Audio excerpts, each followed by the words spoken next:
Hello friends, एक बार फिर से आपका स्वागत करती हूँ आपके अपने यूट्यूब चैनल में।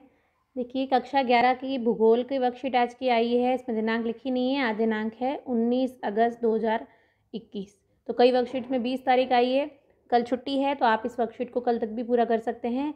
ये वर्कशीट अध्याय 3 से आई है, जिसका टॉपिक है भूकंप के प्रकार। पार्ट 6 इसमें पूछा गया है। तो कक्षा 11वीं की आज हम ज्योग्राफी को सॉल्व करेंगे। 5 प्रश्न दिए गए हैं। इन 5 प्रश्न के मैं उत्तर आपके सामने लाई हूँ। बहुत ही अच्छे प्रश्न हैं और बहुत ही सरल प्रश्न हैं, और उत्तर भी मैंने सही से ही आपके सामने प्रदर्शित करने का प्रयास किया है। चलिए देखते हैं 5 प्रश्न। पहला प्रश्न है, लावा को परिभाषित कीजिए।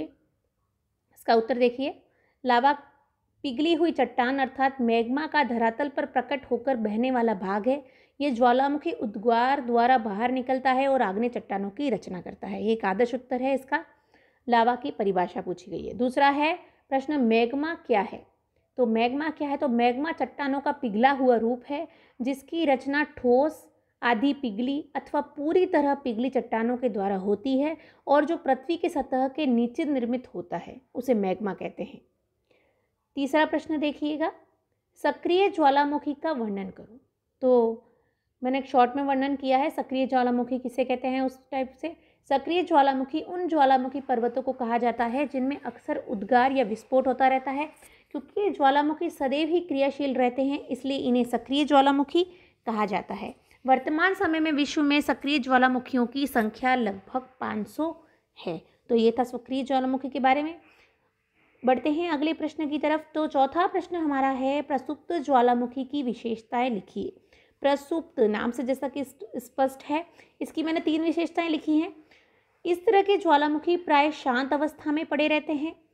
दूसरी विशेषता है, ये ज्वालामुखी अंदर ही अंदर क्रियाशील रहते हैं। तीसरी है, इनमें विस्फोट निकट भविष्य में कभी भी अचानक हो जाता है। तो इन 3 विशेषताओं से आप प्रसुप्त ज्वालामुखी के बारे में समझ पाएंगे। तो ये थी प्रसुप्त ज्वालामुखी की विशेषताएं। बढ़ते हैं अगले प्रश्न की ओर। 5वां प्रश्न है, किसी ज्वालामुखी के विस्फोट के परिणाम स्वरूप अस्तित्व में आए कुंड या पात्र सदस्य रचना ज्वालामुखी कुंड कहलाती है। तो हमारा प्रश्न था, ज्वालामुखी कुंड किसे कहते हैं, या ज्वालामुखी कुंड का वर्णन कीजिए। तो किसी ज्वालामुखी के विस्फोट के परिणाम स्वरूप अस्तित्व में आई एक कुंड या पात्र सदस्य रचना ज्वालामुखी कुंड कहलाती है। ये ज्योग्राफी की भाषा में ज्वालामुखी कुंड कहलाती है। अंग्रेजी या अन्य यूरोपीय भाषा में इसे कॉल्डेरा कहा जाता है। कॉल्डेरा किसे कहते हैं, ये भी प्रश्न आ सकता है। तो यही ज्वालामुखी कुंड है, जिसका मूल लैटिन भाषा के काल्डेरिया में निहित है। इसका अर्थ होता है खाना पकाने का बर्तन। तो ये है ज्वालामुखी कुंड या काल्डेरा के बारे में। तो इस प्रकार कुल 5 प्रश्न हमारे देखिए ज्योग्राफी के आए हैं, कक्षा 11 के। तो इन 5 प्रश्नों के उत्तर मैंने आपके सामने लिखे हैं। ये एक प्रश्न आपको अपनी नोटबुक में लिखने हैं और 5 प्रश्नों को अच्छे से इनके उत्तरों को याद कर लेना है। आशा करती हूँ आपको ये वीडियो पसंद आया होगा। वीडियो को लाइक करें, दोस्तों के साथ शेयर करें, और अगर आप चैनल पर नए हैं तो चैनल को सब्सक्राइब ज़रूर करें, जिससे आपको आगे की वर्कशीट या होमवर्क के बारे में जानकारी प्राप्त हो सके। धन्यवाद।